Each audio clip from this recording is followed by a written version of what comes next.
Magandang gabi mga kahuwan. Narito na ang ating ulat panahon ngayon.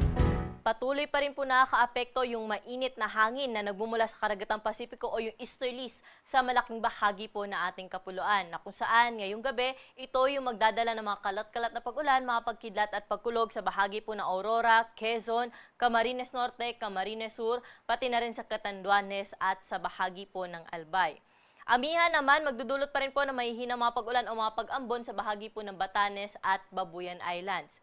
Pero dito sa atin sa Metro Manila, pati na rin sa ibang bahagi pa na ating kapuluan, ay magiging maaliwalas naman po yung ating panahon ngayong gabi, no? Ngunit posible pa rin po yung mga dagliang pag-ulan o yung pulo-pulong mahihina hanggang sa katamtaman ng mga pag-ulan, dala rin po ito ng easterlies. Wala po tayong minomonitor na low pressure area o bagyo na posibleng makaapekto sa ating bansa. Para sa magiging lagay na ating panahon bukas, patuloy pong hihina o mawawala na epekto yung northeast monsoon o amihan sa anumang bahagi po na ating kapuluan. Ngunit bukas, maaliwala sa panahon po ang inaasahan natin dito sa Metro Manila, pati na rin po sa ibang bahagi pa ng Luzon. So halos buong Luzon area po, maaliwalas yung panahon bukas, ngunit mainit po sa dakong tanghali. Kaya po ating pag-ingatan pa rin dahil matataas na heat index pa rin po yung posible nating maranasan, hindi lamang po dito sa Kamaynilaan, pati na rin po sa ibang parte pa ng ating bansa o ng Luzon area. Na kung saan dito nga sa Metro Manila, yung air temperature po natin bukas, posible umabot hanggang sa 33 degrees Celsius. At sa may Baguio City naman, 17 hanggang 25 degrees Celsius. At sa Tagaytay, 22 to 32 degrees Celsius. Sa Lawag naman, 26 to 33 degrees yung agad ng temperatura bukas. Sa Tuguegarao, aabot pa rin po sa 23 to 32 degrees Celsius. At sa Legazpi City, 25 to 31 degrees Celsius.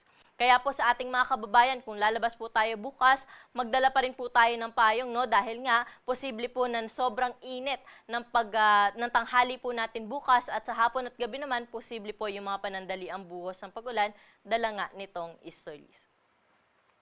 Sa bahagi naman po ng Puerto Princesa at Calayan Islands, nasa around 26 to 32 degrees si agad ng temperatura. Dumako na po tayo sa Kabisayaan, pati na rin sa Mindanao, na kung saan wala rin po tayong inaasahan na malawakang mga pag-ulan po dyan bukas, kaya magpapatuloy yung kanilang naranasan na maaliwala sa panahon, na kung saan sa hapon at gabi, posible pa rin po yung mga panandali ang buhos ng pag-ulan, lalo na po sa Eastern Visayas, Caraga at sa Davao Region. Pwede po natin i-monitor yung mga babala o mga thunderstorm advisories na ini-issue po na ating mga Regional Services Division.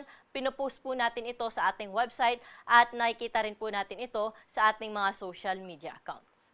Temperatura po natin bukas sa Iloilo ay mula 26 to 32 degrees Celsius.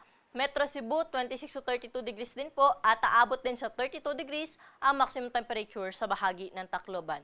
Mainit naman sa may Zamboanga at Metro Davao na aabot sa 32 degrees sa maximum temperature bukas at 24 to 31 degrees naman sa bahagi po ng Cagayan de Oro City. Para naman po sa kalagayan ng ating karagatan, wala tayong gale warning na nakataas sa anumang baybayin ng ating karagatan, ngunit pinag-iingat po natin yung ating mga kababayan na maglalayag po dito sa may baybayin ng Northern Luzon at sa may Eastern Seaboards ng Luzon dahil posible pa rin po dyan yung moderate to rough na sea condition.